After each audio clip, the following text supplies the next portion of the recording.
করে নুরা পাগলা বেধর্মী, আমি আপনার প্রতি মেনে নিলাম সে ধর্মের বিরুদ্ধে কাজ করতেছে, সে বেধর্মী, আমি আপনার কথা মেনে নিলাম।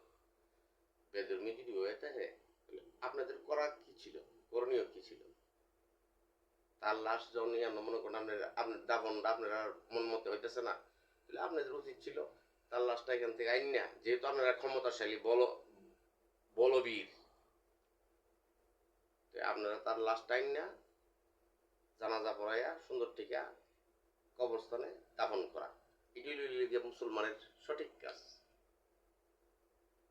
তার বাড়ি থেকে লাশটা, যেহেতু লাশটা উড়াই আইন না বিশ্বের উঠে ফিরে লাগতেন পারছেন, ইয়ান থেকে উড়াই আইন না কবরস্থানে নিয়ে কবর দেওয়াটা তার অস্বাভাবিকের কিছু ছিল না।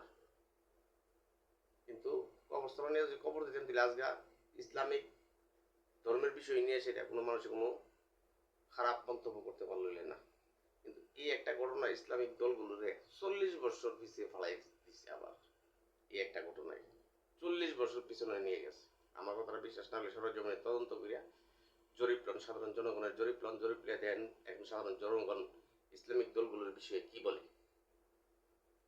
আমার কথাটা বাদ দেন, আপনার সরজমিনে তদন্ত লিয়ে দেন। তুই আজকে কবরস্থান নিয়ে কবর দিতেন দিলে আপনার সবাই ভালো বলতো, কাজটা সুন্দর হইতো। কিন্তু কাজটা সম্পূর্ণ ধর্মের বিরুদ্ধে করে হয়েছে, যা সবার মাইন্ডে লাগছে, সবার মনে লাগছে। যে কোনো মুসলমান এই জিনিসটা মেনে নিতে পারে না, কারণ সে কি এটা একমাত্র আল্লাহ পাক জানে। আপনার বোঝার ক্ষমতা নাই, আপনি বোঝার ক্ষমতা নাই তার ভিতরে কি আছে না আছে। আপনি ওই জগতে গিয়ে এখনো পৌঁছেন নাই, আপনার ওই অন্তর্দৃষ্টি এখনো খুলে নাই যে আপনি অন্তর্দৃষ্টিটা দিকে গেলেছেন সে কাফের, সে মুনাফেক, সে এইটা হিটা। আপনি এই দৃষ্টি এখনো আপনার খুলে নাই, ওই বয়সে আপনারা রয়েছেন না, খুলবেন ব্যক্তিগত দৃষ্টি। আমাদের নবী যেহেতু 40 বছরের মাথার নবীত্ব পাইছে, যারা এই কাজটি করছেন তার বয়স তো 40 হয়েছে না, কিন্তু কাজ তো করে লেছেন এমন বাপের ডাঙ্গর কাম করছেন যে কামে পুরা ধর্মটা রইল একটা কথা রটাই তুলেন আর কি সারা দেশে দেশে বিদেশে। উচিত হয়নি।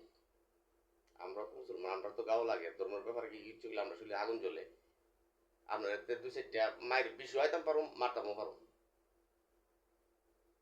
ওদের টুপি দাঁড়িয়ে হয়ে লাগবো, মুসলমান হইতো না।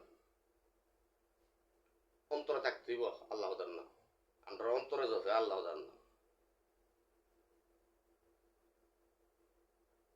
যে কাজটা হয়েছে খুব খারাপ হয়েছে। আমি আইনগতভাবে এটার সুষ্ঠু বিচার দাবি করতেছি। ধন্যবাদ সবাইকে।